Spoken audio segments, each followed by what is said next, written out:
If you are struggling with retroactive jealousy, obsessive jealousy, or any other kind of rather complicated emotional/psychological problem, it can be all too tempting sometimes to look for what some people call just the tip. Just the tips. Just a short-term fix, just the short-term solution, a quick fix, a quick hack, an overnight fix that will solve your problem. 99% of the time, this is the wrong approach, and in today's video, I'm going to tell you what to do instead. My name is Zachary Stockill from retroactivejealousy.com, and since 2013, I've been helping men and women from all over the world overcome retroactive jealousy, overcome obsessive jealousy in their relationships.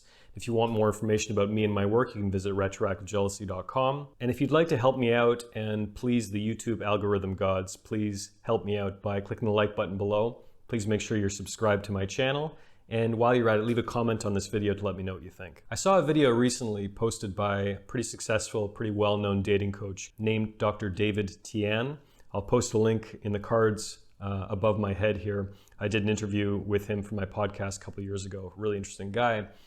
And he's a dating coach for men. So basically, men go to him to learn how to become better with women, often virgins, people with no experience, guys who really struggle in this area. They go to him looking for advice, looking for guidance to have better relationships with women. And in the video, he was talking about how a lot of guys come to him looking for what he calls just the tips, just the tip, which I thought was kind of funny, and I can certainly relate.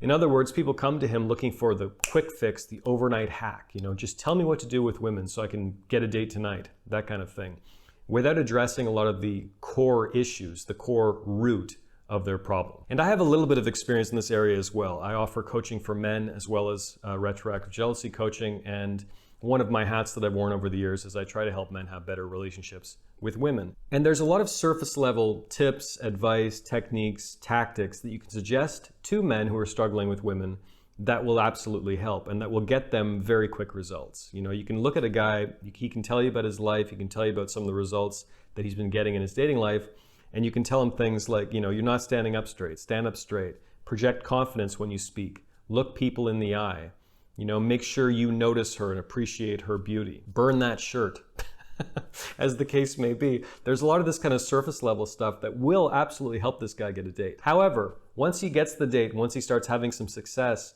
with women, that doesn't solve the core issues that probably need to be addressed. He's getting just the tips. And while tips can absolutely be valuable, whether it comes to overcoming jealousy, overcoming retroactive jealousy, or getting a date, they can be extremely valuable. But unless you investigate the core issues, the fundamental roots of your problem, you're going to be spinning your wheels in the mud over and over and over for many years. And while you might have some surface level success, shall we say, the core root of your problem is never going to be solved, and thus you're never actually going to solve your problem over the long term. To give an example, if you go on my YouTube channel, you can find all kinds of tips and tricks and tactics and exercises that will absolutely help you start overcoming retroactive jealousy. And that stuff is valuable. That stuff is absolutely going to make a difference. But unless you investigate the core issues, for example, your core insecurity, maybe going into your childhood a bit, addressing some subconscious blocks in your thinking that you might not even be conscious that you're experiencing. All of these things need to be addressed at the same time as just the tips. So what should you do? If you're looking to get started overcoming retroactive jealousy, if you're looking for solutions, if you're not looking for just the tips, what should you do? My general advice is incorporate everything that works. Experiment, try different things out. And if it works, great. Incorporate that into your life. Incorporate that into your daily routine. Take bits of knowledge wherever you can get them. Whether you want to invest in my course or book or not is totally beside the point. If you do, that's great. If not, that's cool too. Whatever works, incorporate whatever works. But at the same time, as you're incorporating tips, tricks, little exercises, and all the rest, be sure you're doing some kind of deeper excavation as well. Because if the house of your recovery, shall we say, if the house of your recovery from retroactive jealousy,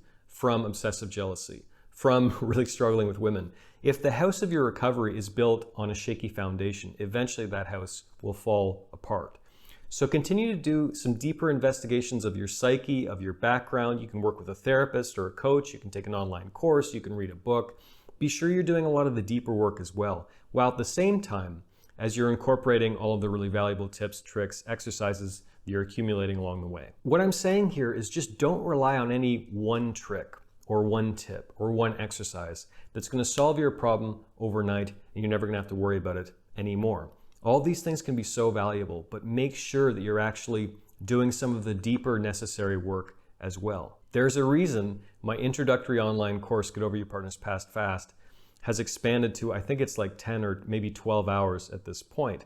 Retroactive jealousy, to cite one example, is a pretty complicated issue that requires some pretty deep excavation on the part of the sufferer, clearing out and exposing some bits of your subconscious that maybe you're not even aware of, going into your background a little bit, going into your previous relationship experiences, going a little bit into perhaps your relationship with your parents. It isn't always necessary, but more often than not, to really solve this issue for good, it's going to require a bit of heavy lifting, a bit of serious work, and I encourage you to do that rather than looking for just the tips. Thanks for watching this video. Thanks for following along. If you benefited from this video, if you got anything out of this, please take a moment to let me know by clicking the like button below, making sure you subscribe to my channel. And while you're at it, leave a comment so I can know what you think of this. Do you think I'm way off here? Do you have any experience doing the heavy lifting yourself? Do you have experience doing the deep work that's necessary for this issue? I'd love to hear from you. Thanks again for watching, and I'll talk to you again very soon.